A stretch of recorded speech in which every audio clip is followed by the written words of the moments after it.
you gorgeous individuals, it's Kav here, and today I'm going to be sharing with you all 2 mini March arc reviews. So essentially this is going to be similar to a walk through my arcs style video where I'm going to be sharing with you all 2 arcs that I read in March and giving you mini reviews of each of them. Now, as these are arc reviews, of course this video is going to be completely spoiler free. I'm basically just pitching why I loved both of these books because I enjoyed both of them so much, and I actually have a few parallels to talk about in how the 2 books are somewhat similar, and I'm also going to be drawing some parallels to where I'm at in my life right now, which I'll be talking about more at the end of the video. So I'm honestly really excited to talk about these 2 books, so let's just get started.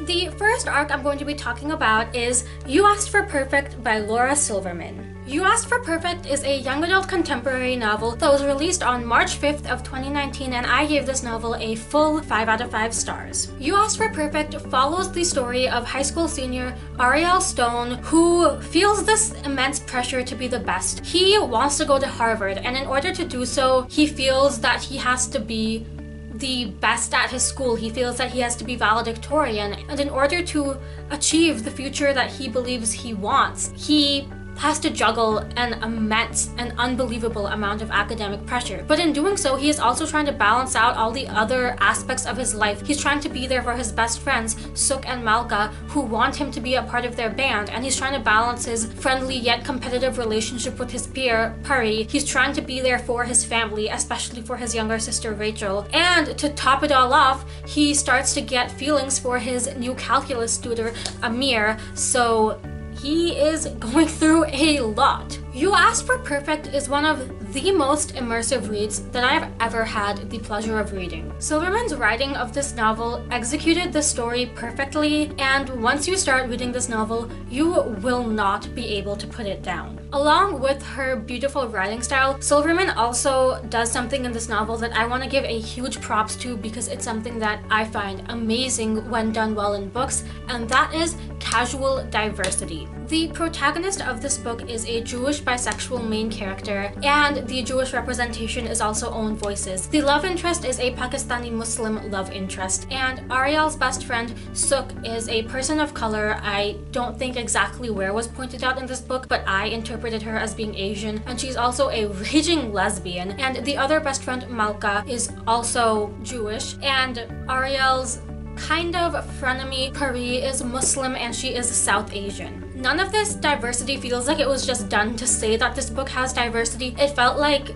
this was truly just what Silverman wanted to write. She wanted to write characters that represent the diversity of the world we live in, and it was so beautifully woven into this novel. And I want to give a specific shout out to the discussion around faith. As I said, Ariel and his family are Jewish, and there was such beautiful incorporation of that in this novel, and like I said, that representation is own voices. And there's also the discussion of Amir's family being Muslim, so there's this beautiful discussion of an interfaith relationship, but also just of these religious characters in general, especially Ariel being Jewish and what that means for him. And I just really enjoyed seeing that in this novel because I feel like faith isn't a very common topic in YA novels. It is in a few of them, but oftentimes it is shown in a more negative light is what I've noticed when I'm reading, and that is totally fine if that has been someone's experience, but I also think it's important to show it in a positive light for people who are truly faithful and who are truly religious, and I think that this novel handles that beautifully. And on top of that, You Asked for Perfect is commentary on a major problem that permeates our society, which is the unimaginable pressure put on teens and on students to succeed, but not only to succeed, but to be the best. Ariel's character is more than a character. He is every peer that I have interacted with throughout my many years attending school. He is a version of myself that existed a few years ago where I was such a perfectionist that I would do anything to be perfect in school. Ariel is what school has made teens into today. And that is the true power of this novel, how much of a reality it is and how relatable it is to teens in this school system today. Ariel is such a well fleshed out and well thought out character with flaws and strengths, with many personality quirks that I loved getting to know. But the center of his story in this novel is the commentary on the pressures put on students by the school systems. And this novel does a good job of balancing out the roots of all those pressure. It talks about how society and the school system itself, and maybe even the actual school you're going to, can put that pressure on you. It talks about how you can feel that pressure from family members and from fellow peers, but it also talks about how you can feel that pressure from yourself. And I think that a lot of the pressure that Ariel faces comes from himself, but it comes from ideas that he has internalized based on the world he lives in. As someone who has gone to high-pressure, academically rigorous schools my entire life, I can just say how absolutely true this is. The desire to be perfect and the fear of failure, that is the reality for teens today. But Silverman balances out this commentary on the flawed school system with the adorableness of Ariel and Amir's relationship. From the very first chapter, I could tell that I was going to be a huge supporter of this amazing romantic relationship. Ariel and Amir are two high school boys that fall together in a way that is so beautiful words cannot even begin to describe it. Their chemistry seeped through their pages, and the budding love that they had for each other was almost tangible. Amir is Ariel's first love, and first love stories are always so beautiful to read about, and I feel that it was an honor to watch their relationship flourish. But while giving so much to this beautiful romance, Silverman does not shirk the other relationships that are important. Like I previously mentioned, Ariel's relationship with his two best friends, Suk and Melka, is a huge part of this novel. And along with that, Ariel's relationship with his family is so woven into who he is as a person, especially his bond with his younger sister, which I absolutely loved reading because I think that we need more stories about sibling bonds, especially sibling bonds in a positive light, because it is just so pure and wholesome to read something that lovely. While I think that a lot of the message of this novel is that perfection is overrated, I would definitely say that You Asked for Perfect is damn near perfect itself. The second book I'm going to be talking about today is Small Town Hearts by Lily Vale. Small Town Hearts is a contemporary novel that will be released on March 19th of 2019, and I gave this novel a 5 out of 5 stars. Small Town Hearts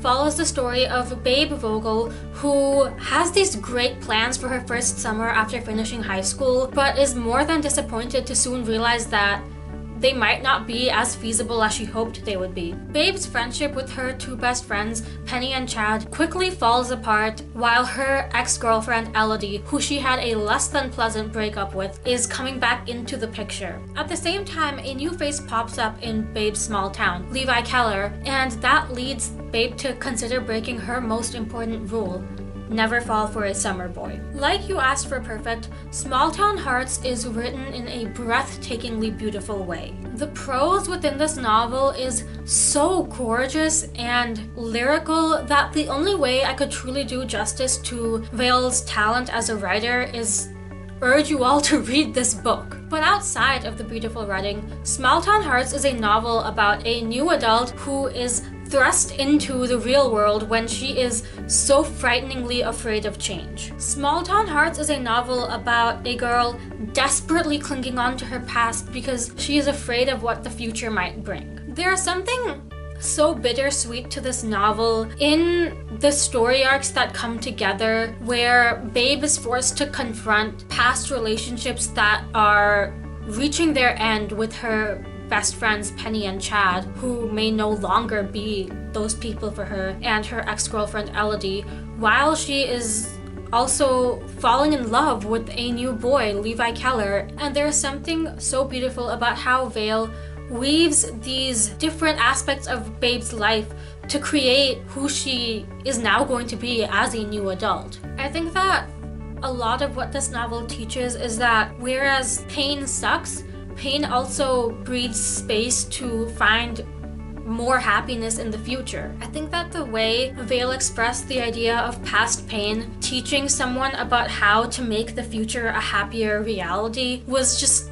beautiful. And the romance between Babe and Levi was so exquisitely done. Their friends to lovers journey was just so cute and so fluffy and so soft. While Babe's past definitely brought about some intense issues that need to be discussed and need to be explored, the overarching storyline of her romance with Levi created the perfect balance of cuteness and fluffiness with discussing serious issues. There is a lot I could say about this novel, but I don't think anything will truly do justice to it other than urging you all so greatly to read it yourselves. It was honestly kind of surreal to read two novels about reaching the end of high school when I am in that place myself, and I think that these novels will be very powerful for anyone who is in a place of change, who is in their junior and senior year of high school. You Asked for Perfect really focuses more on the academic pressures that come from our school system and the dangers that can potentially lead to, and that is why I think that it is a book that every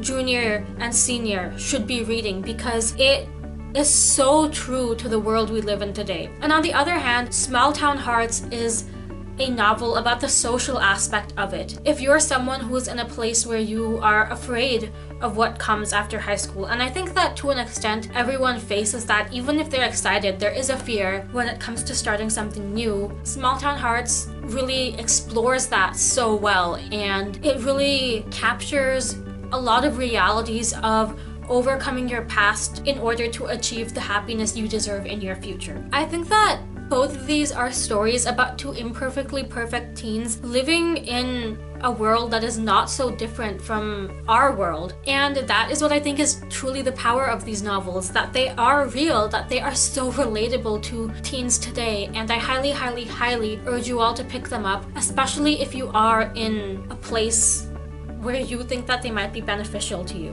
But with that, that is really all I have to share for this video. I just wanted to talk about these two beautiful books that I really think everyone should be reading, evidently, and I hope that you do manage to pick them up, because they definitely deserve all of the hype that I've seen them getting recently. But with that, I'm going to conclude this video. So thank you all so much for watching. I really hope you enjoyed this video. If you did, please give it a like and subscribe, because that stuff makes me happy. And go ahead and comment down below and let me know if you did get a chance to read either of these, and if so, do you agree with my thoughts? Or if not, are you going to be picking up one or both of these novels in the coming weeks? And as usual, all of my social media and my Goodreads, including my Goodreads reviews of both of these novels, will be linked in the description below if you'd like to follow me anywhere else. Thank you all so much for watching. I hope you're having a lovely day or night wherever you are. Please remember that you are beautiful and you deserve the world, and I will see you soon for a brand new video. Goodbye!